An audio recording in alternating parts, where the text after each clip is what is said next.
पुढची बातमी पाहूयात। अनिल अंबानी यांना आता ईडीचं समन्स बजावण्यात आलंय। ईडीनं आता 5 ऑगस्टला चौकशीसाठी त्यांना बोलावल्याची सुद्धा माहिती आहे। सूत्रांनी जय महाराष्ट्राला ही एक्सक्लुझिव्ह माहिती दिली आहे। अनिल अंबानींना आता ईडीचं समन्स आता प्राप्त झालेलं आहे।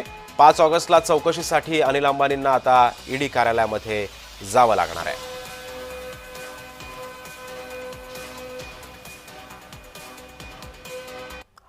या संदर्भामध्ये अधिक माहिती देतोय आमचा प्रतिनिधी मनोज जाळकर सध्या आपल्या सोबत आहे। मनोज, नेमका काय कारण आहे, कोणत्या कारणासाठी आता अनिल अंबानींना ईडीची नोटीस आलेली आहे?